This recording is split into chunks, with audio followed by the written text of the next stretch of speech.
everyone, welcome back to my YouTube channel. This is Sanskriti and I'm pursuing my BHMS from Antar Bharati Homeopathic Medical College, Nagpur. And I am here to discuss about homeopathy.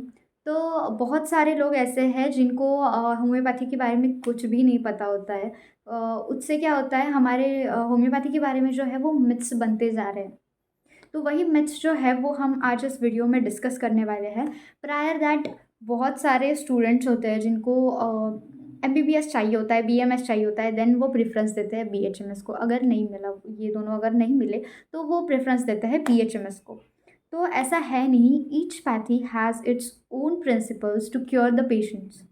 ठीक है, तो कुछ students ऐसे हैं जिनको NEET में कम marks मिले हैं और अब उनको एमबीबीएस और बीएमएस तो नहीं मिल सकता, तो वो चूज़ करेंगे बीएचएमएस रादर कि वो रिपीट करें। जो बीएचएमएस में एडमिशन ले रहे हैं उनमें से कुछ स्टूडेंट्स ऐसे भी होंगे जिनको होम्योपैथी के बारे में कुछ भी पता नहीं होगा।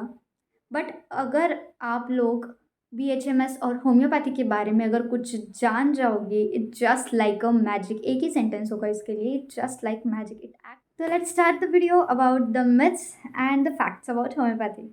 So this is the first myth. Homeopathy is slow to act.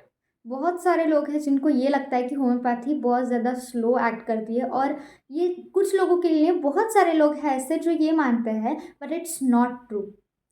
देखो, जब तक पेशेंट डॉक्टर के पास नहीं आएगा तब तक वो डिसीज़ तो क्योर नहीं कर पाएगा, क्योंकि जितनी जल्दी पेशेंट डॉक्टर के पास आएगा उतनी ही जल्दी वो डिसीज़ क्योर कर पाएगा। अगर पेशेंट लेट हो गया डॉक्टर के पास जाने के लिए तो उस डिसीज़ की जो इंटेंसिटी होती है वो बढ़ चुकी होती है, तो इसलिए वो डिसीज़ जल्दी क्योर नहीं होता, it takes time.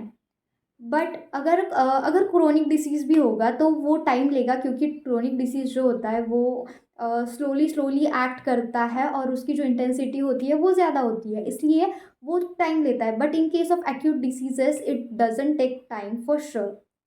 This is the second myth, homeopathy is a placebo science. No, it's not true, क्योंकि बहुत सारे लोग हैं जिनको ये पता ही नहीं है कि प्लेसिबो होता क्या है। बट अगर जब आप होम्योपैथी में एंटर करोगे तब आपको पता चलेगा व्हाट इज़ प्लेसिबो। बट जब हम होम्योपैथी की मेडिसिन देते हैं तो it is in potentized form and it is safe for use. This is the third myth, homeopathy is not for diabetic patients. हम सबको बताइए कि जो डायबिटिक पेशेंट होते हैं उनके लिए sugar is very dangerous. But अगर हम होम्योपैथिक मेडिसिन की बात करें तो उनमें ग्लूकोज नहीं, एक complex type of sugar which is lactose वो होता है। Glucose is harmful to the diabetic patient but lactose is not. और जो होम्योपैथिक मेडिसिन होती है वो लिक्विड फॉर्म में भी आती है which is not sweet. So the homeopathic medicine are safer to diabetic patients.